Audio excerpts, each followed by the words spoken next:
हाँ, तो अपन आज आपकी पॉलिटिकल थ्योरी जो राजनीतिक सिद्धांत वाली जो बुक है उसका चैप्टर 3 स्टार्ट कर देंगे, ठीक है। और पहले मेरी बात को सुनना है कि ये चैप्टर बिल्कुल ईजी सा चैप्टर है। इसका नाम है इक्वलिटी यानी समानता। इसमें छोटे क्वेश्चन आएंगे, छोटा सा चैप्टर 2 या 3 वीडियो के अंदर ही कंप्लीट हो जाएगा। बस आपको साथ ही साथ नोट्स बनाते हुए हाथों हाथ याद कर देना इसको, ठीक है। तो आपकी बुक है उसका चैप्टर 3 है, पॉलिटिकल थ्योरी वाली बुक की बात कर रहा हूँ मैं, ठीक है।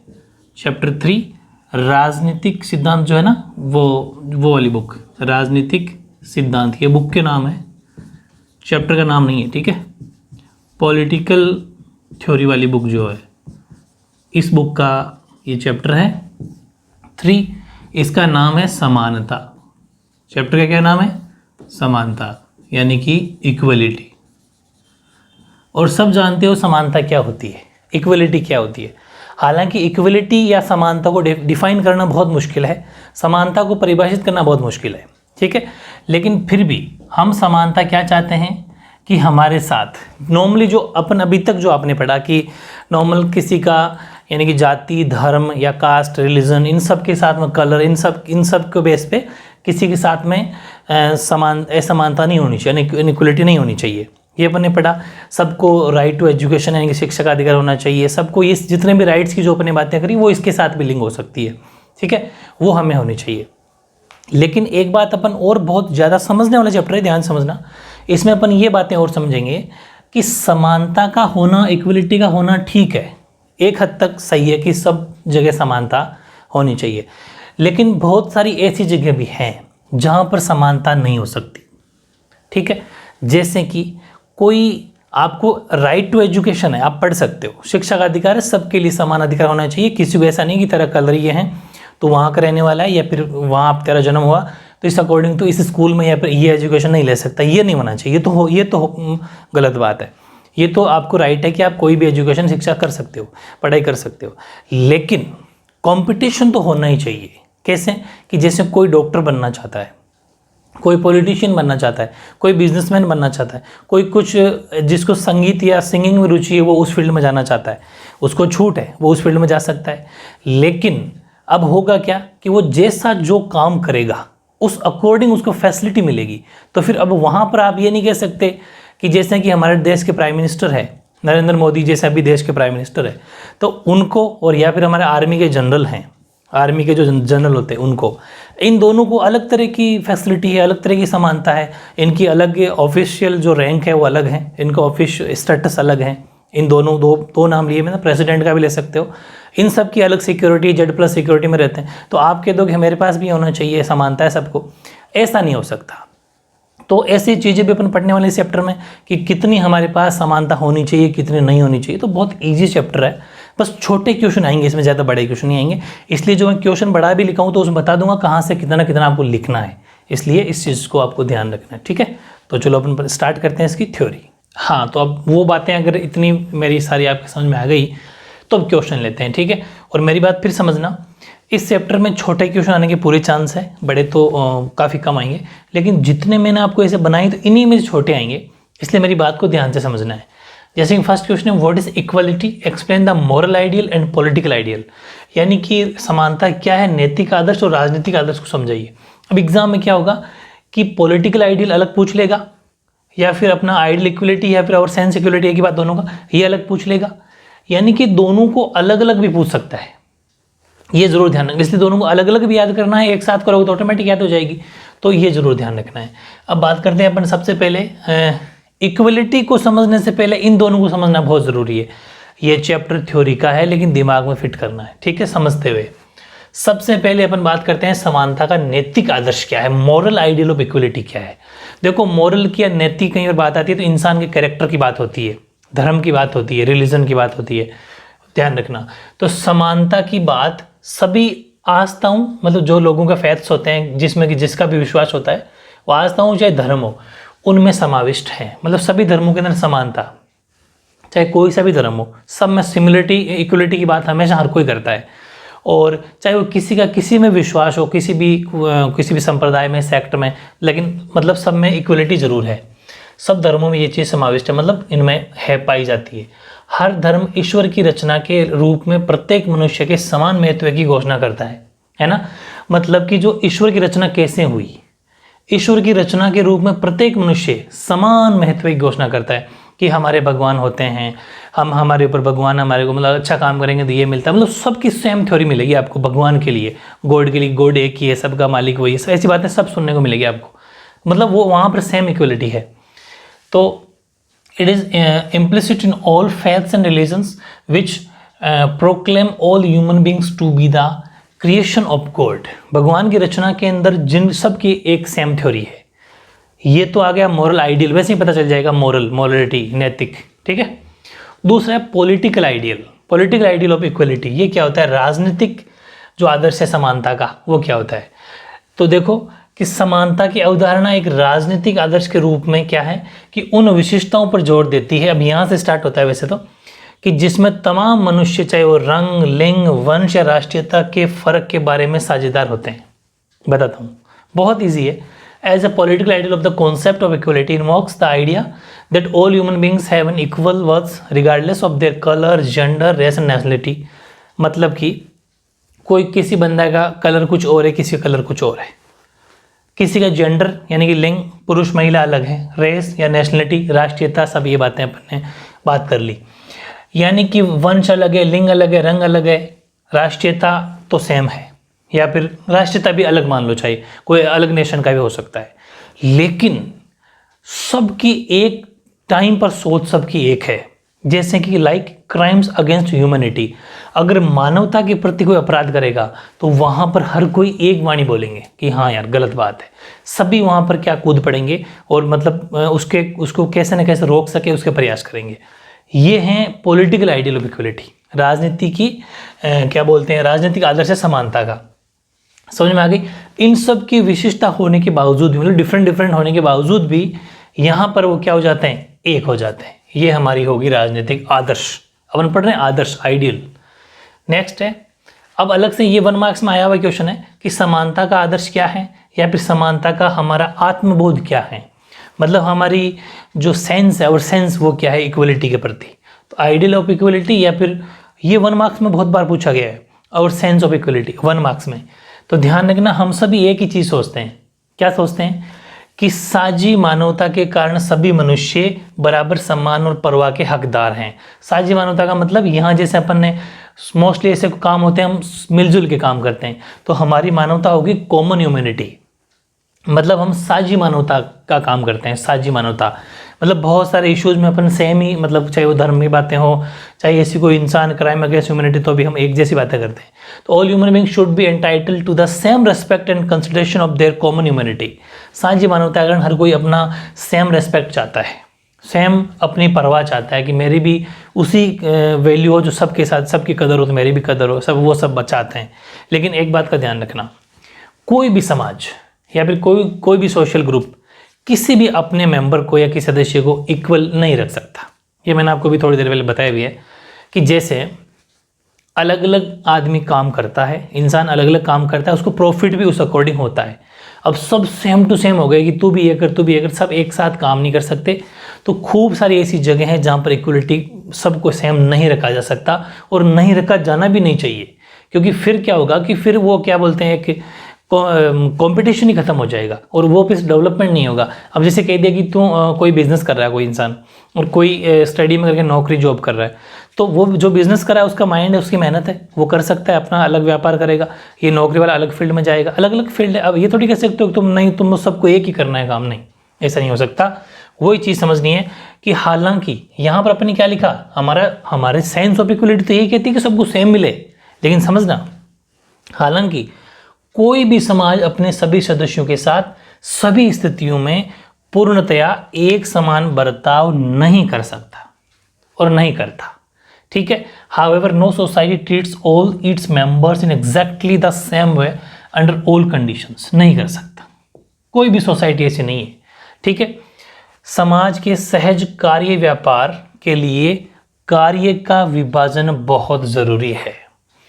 The smooth functioning of society requires division of work and functions. बहुत ज़रूरी है कि सबको अलग अलग काम करने का मौका मिले, ताकि वो अपना उस हिसाब से प्रॉफिट कमाए और एक फील्ड में मतलब डेवलपमेंट हो सभी का, तो बहुत ज़रूरी है। अब इन छोटी मोटी बातों को समझते हुए इक्वलिटी समझ में आएगी। पहले इक्वलिटी समझ में नहीं आती, बताता हूँ कैसे। अतः समानता के आदर्श, अब समानता का आदर्श क्या है समझ में नहीं आती, मैं डायरेक्ट डेफिनेशन और पहले लिख देता तो ये चीज़ समझ में नहीं आती। समानता का आदर्श से जुड़े होने का ये मतलब नहीं है दस the commitment of the ideal of equality does not क्या कि सभी तरह के अंतरों को उन्मूलन हो जाए, यानी कि जितने भी ये अंतर हैं उनको उन्मूलन का मतलब जब खत्म हो जाए, ऐसा नहीं है। अंतरों को खत्म नहीं किया जा सकता। बहुत सारी जगह ऐसी आएगी जहां पर अंतरों को रखना बहुत ज़रूरी है, जैसे कि हमारे प्राइम मिनिस्टर हैं, ठीक है, और एक आर्मी का जनरल है, बहुत बड़ी पोस्ट है आर्मी की, आपको पता है जनरल सबसे बड़ी पोस्ट होती है हमारे आर्मी के अंदर। तो आर्मी की जो जनरल की पोस्ट है और एक हमारे देश के प्राइम मिनिस्टर या प्रधानमंत्री है, अब उनकी एक ऑफिशियल स्टेटस, ऑफिशियल रैंक यानी कि उनकी जो मान सम्मान दिया जाता है उनको बिल्कुल अलग डिफरेंट है। तो आप कह दोगे उतनी Z+ सिक्योरिटी उनको मिलती है, इतने कमांडो साथ रहते हैं, सभी के साथ होना चाहिए, ऐसा नहीं हो सकता। और हमें भी ये चीज़ सही लगती है कि हाँ उनके साथ होना चाहिए, लगती नहीं लगती, ये हर किसी को लगती है कि इतनी बड़ी पोस्ट पे हाँ उनके साथ होनी चाहिए, जाहिर सी बात है, बस वही चीज़ है। इसलिए सबके साथ इक्वलिटी नहीं रखी जा सकती, कभी भी नहीं रखी जा सकती। कहीं कहीं पर अपन को थोड़ा एडजस्ट करना ही पड़ता है और होना भी ज़रूरी है, ठीक है, ये चीज़ है। तो ये ध्यान रखना। हालांकि हमारा जो आइडियल ऑफ इक्वलिटी है वो तो यही कहता है कि सबको सेम मिले, लेकिन नहीं मिल सकता। ध्यान रखना, ये लिखी हुई बात पूरी कि समानता के आदर्श से जुड़े होने का मतलब ये नहीं है कि सभी तरह के जो बीच के जो अंतर हैं, इंसानों में जो अंतर है, जब बिजनेसमैन है तो Z+ सिक्योरिटी है, आज अंबानी इन सब के पास Z+ सिक्योरिटी, तो कितना बिजनेस करते हैं वो, आप भी करो, आपको कौन रोक टोक रहा है, फिर थोड़ा डिफरेंस होना ही चाहिए। तो अंतरों का उन्मूलन हो जाए ऐसा नहीं है, इसका मतलब तो इतना सा है, इसका मतलब केवल ये है कि हमसे जो व्यवहार किया जाता है, ध्यान से समझना, हमसे जो व्यवहार किया जाता है, हमें जो अवसर प्राप्त होते हैं, मतलब किसी भी काम करने के अवसर प्राप्त होते हैं, वे जन्म या सामाजिक परिस्थितियों से निर्धारित नहीं होने चाहिए। यानी कि एक बार इंग्लिश समझो कि imply the elimination of all forms of differences, उसको डज नॉट एम्प्ली मतलब नहीं खत्म किया जा सकता। It merely suggested that the treatment we receive and the opportunities we enjoy must not be predetermined by birth or social circumstances। मतलब कि हमें जो भी अपॉर्चुनिटी मिलती है, जो भी हम काम करने के लिए अवसर जो हमें मिलते हैं, और या फिर जो हमारे साथ कोई लोग व्यवहार जैसा करते हैं, बस वो ऐसा नहीं पूछना चाहिए कि आपका जन्म कहाँ हुआ, आपका जन्म किस धर्म में हुआ। मतलब जन्म का मतलब यहाँ पर सब कुछ है, आपका धर्म किस जाति में हुआ, आपका जन्म किस जाति में हुआ, आपका जन्म किस धर्म में हुआ, आप किस देश के रहने वाले हो, वगैरह वगैरह बहुत सारी बातें। इस अकॉर्डिंग नहीं होना चाहिए कि तेरी कास्ट क्या है, तेरा धर्म क्या है, बर्थ से नहीं होना चाहिए। और सोशल सर्कमस्टेंस मतलब कि सामाजिक लेवल क्या है तेरा, पैसे वाला है, गरीब है, ऐसा नहीं होना चाहिए। अपॉर्चुनिटी के लिए मामले सब खुली छूट होनी चाहिए कि हाँ जो मर्जी करो, लेकिन ऐसा नहीं है कि सबको सेम ही ट्रीटमेंट, वो क्या नाम, सेम सिक्योरिटी मिलेगी, सेम सब, ऐसा नहीं है। वो अकॉर्डिंग टू काम होगा। समझ में आ गई? तो बहुत इजी है, मुश्किल नहीं। अब आपको ये डेफिनेशन ये समझ में आ गई होगी, वरना आप ये नहीं समझ पाते कि मैंने जो ये वर्ड लिखा समानता का आदर्श यानी आइडियल ऑफ इक्वलिटी, वो क्या थी, तो ये थी, इसलिए ऐसा कैसा आंसर लिखना है। तो अगर बड़ा आता है तो ये 3 मार्क्स के लेवल का बढ़िया क्वेश्चन हो जाएगा। सेकेंड, 18वीं सदी के उत्तरार्ध में फ्रांसीसी क्रांति में क्रांतिकारियों का क्या नारा था? What was the slogan of the revolutionaries in the French Revolution of the latter half of the 18th century? उनका क्या नारा था? तो 18वीं सदी उत्तरार्ध में फ्रांसीसी क्रांति में क्रांतिकारियों का नारा था स्वतंत्रता, समानता और भाईचारा। ठीक है, स्वतंत्रता, समानता भी चाहिए और भाईचारा भी, ब्रदरहुड। बहुत ईजी है। The slogan of the revolutionaries in the French Revolution of the latter half of 18th century is liberty, equality and fraternity। ठीक है,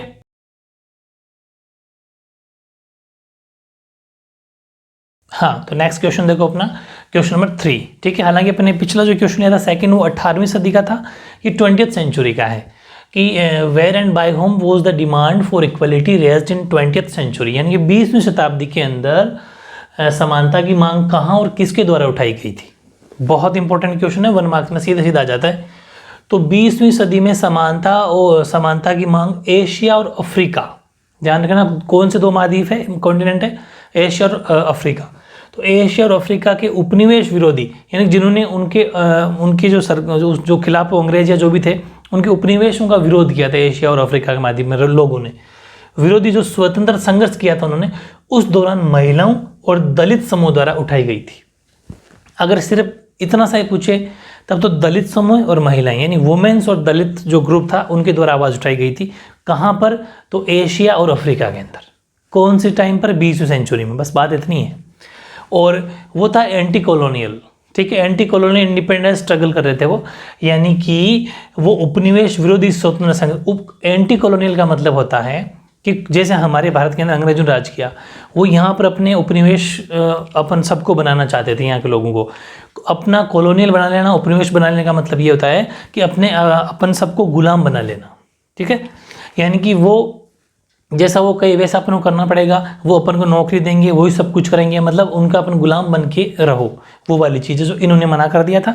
और उस टाइम पर जो चला था स्ट्रगल वो ये है, जिसके अंदर दलित महिलाएं थी और दलित ग्रुप थे और महिलाएं थी, ठीक है। और 20वीं शताब्दी की बात है, 1 मार्क्स में पक्का क्वेश्चन आ सकता है। फिर नेक्स्ट वेरी इंपॉर्टेंट है, explain the equality of opportunities. मैं बिल्कुल लाइन टू लाइन चल रहा हूँ, मतलब अवसरों की समानता क्या है, वैसे नाम से पता चल रहा है आपको।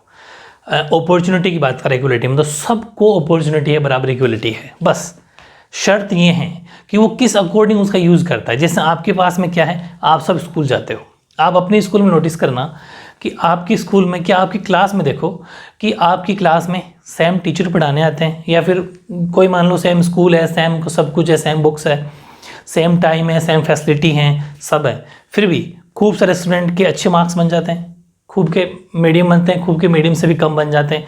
रीज़न क्या है कि आप अपनी स्किल को, अपने इस टाइम को कैसे यूटिलाइज करते हो, कैसे यूज़ करते हो, उस पर डिपेंड करता है। लेकिन अपॉर्चुनिटी सबके पास है, वही देखना है कि सभी मनुष्य अपनी दक्षता और प्रतिभा को विकसित करने के लिए तथा अपने लक्ष्यों और आकांक्षाओं को पूरा करने के लिए समान अधिकार और अवसरों के हकदार है। बिल्कुल सही है, मतलब हर कोई इंसान ये चाहता है कि उसकी जो भी पर्पज है, उसका गोल है, वो जो भी उसका हो वो पूरा हो, उसके लिए उसको समान हक मिले, बिल्कुल बराबर हकदार हैं। ये बात सच है।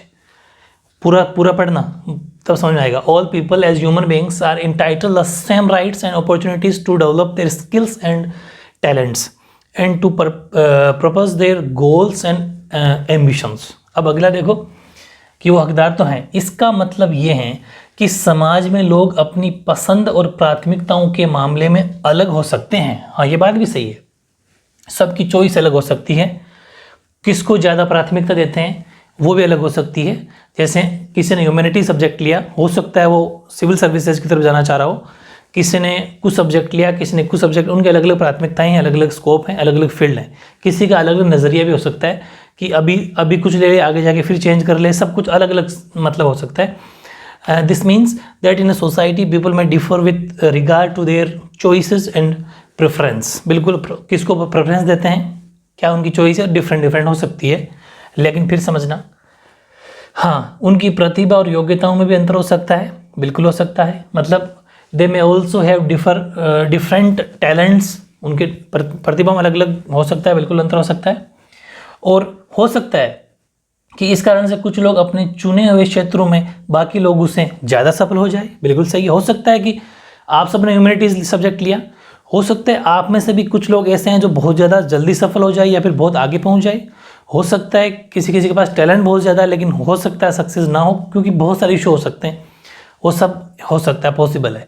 दे में है योग्य, हाँ, skill which results in some being more successful in their chosen careers than others, but the inequalities in people's access to such basic goods as education, healthcare, safe housing that make for an unequal and unjust society, ये नहीं होना चाहिए। वो सब हो सकता है, opportunity सबके पास में सेम है, सोच सबकी अलग हो सकती है, प्रेफरेंस अलग हो सकती है, स्किल डेवलपमेंट सब कुछ अलग अलग हो सकता है, लेकिन, और बहुत बड़ा लेकिन है ये, लेकिन शिक्षा, स्वास्थ्य और सुरक्षित आवास जैसी बुनियादी चीज़ों की उपलब्धता में असमानताएं नहीं होनी चाहिए, ये बिल्कुल भी नहीं होनी चाहिए। इस चीज़ को अपन को ध्यान रखना। तो काफ़ी इजी है, 2 मार्क्स में क्वेश्चन आ सकता है, तो कोई छोटी मोटी चीज़ छोड़ भी दो तो कोई बात नहीं, पूरे 2 में 2 नंबर मिल जाएंगे, इससे बड़ा नहीं आ सकता।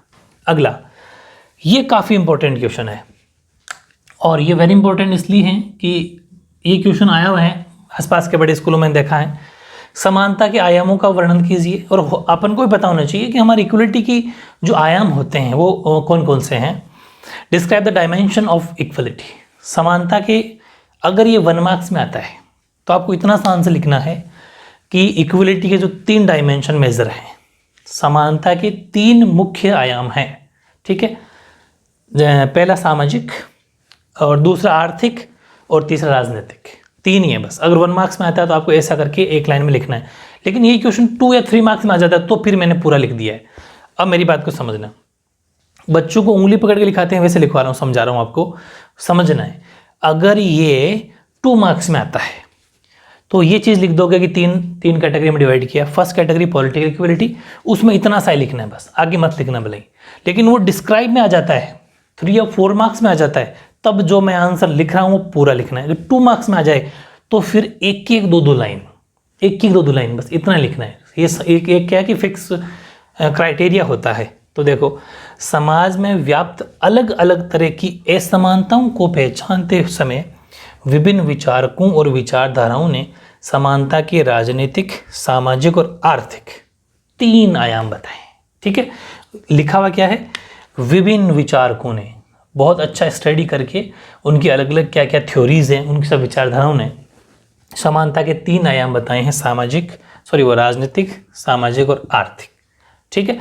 While identifying different kinds of inequalities that exist in society, various thinkers and ideologies have highlighted 3 main dimensions of equality, namely political, social and economic। 3, ठीक है, वेरी इंपॉर्टेंट। 1 मार्क्स तो तैयार हो गया आपका। फिर है एक का अपन पूरा एक्सप्लेन करते हैं। पहला पॉलिटिकल इक्वलिटी, राजनीतिक समानता क्या होती है। नाम में ही पता चल रहा है कि लोकतांत्रिक समाजों में आमतौर पर सभी सदस्यों को समान नागरिकता प्रदान करना राजनीतिक समानता में आता है। समझ पा रहे हो कि सभी को in democratic society political equality would normally include granting equal citizenship to all the members of the state. सभी को बिल्कुल बराबर सिटीजनशिप मिले, सभी को समान नागरिकता मिले। जैसे कि राइट टू वोट, सबको मतदान करने का अधिकार हो, सब दे सकते हैं, ये होना चाहिए।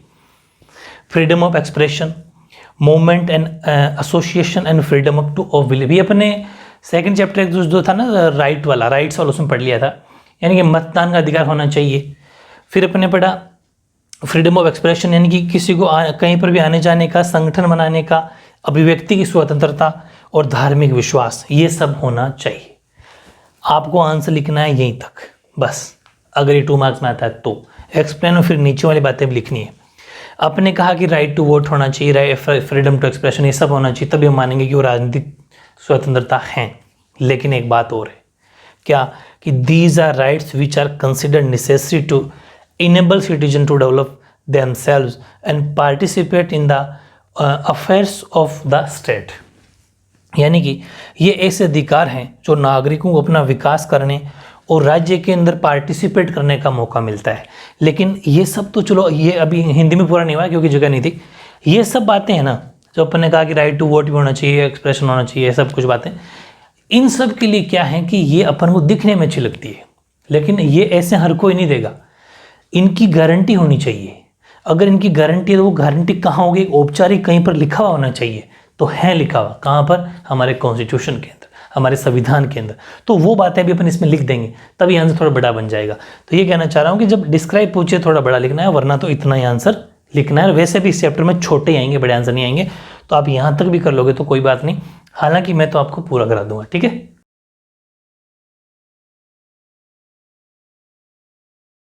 अब देखो थोड़ा सा और लिख लो। देखो ये चैप्टर बहुत आसान है, बस थोड़ा समझते हुए थोड़ा थोड़ा इसमें लिखना होता है। जैसे कि आप, अच्छा वो थोड़ा इंग्लिश वाला पूरा कर लो। But they are legal rights guaranteed by the constitution and laws. इन सब बातों का हमारे संविधान के या संविधान के अंदर, नियमों के अंदर इस चीज़ की गारंटी है, तब जाके हम कहते हैं कि हमारे को इसकी मतलब ये वाली इक्वलिटी है। मतलब वो हिंदी में तो बच गया था, वो पूरा कर लो कि राज्य कामकाज में हिस्सा लेने में सक्षम बनाने के लिए आवश्यक माने जाते हैं, लेकिन ये केवल औपचारिक अधिकार हैं, but they are legal rights, ठीक है। जिन्हें औपचारिक संविधान और कानूनों द्वारा सुनिश्चित किया गया है। Legal rights guaranteed by the constitution and law, जिनको फिक्स कर दिया हमारे संविधान के अंदर कि हाँ ये सब आपको राइट्स मिलेंगे। ठीक है, अब मैं बात करता हूँ सोशल इक्वलिटी की, सामाजिक। तो ये कहाँ तक लिखनी है पहले वो समझ लो। तो आपको इसमें लिख देना यहाँ तक, बस इतना लिखना है। इसके बाद में बड़ा क्वेश्चन वैसे आएगा नहीं, मैं जानबूझ के इसीलिए बता रहा हूँ, लेकिन फिर भी 1-2 लाइन मैंने और लिख दिए क्योंकि क्या पता गुंजाइश अपन लेके चलें।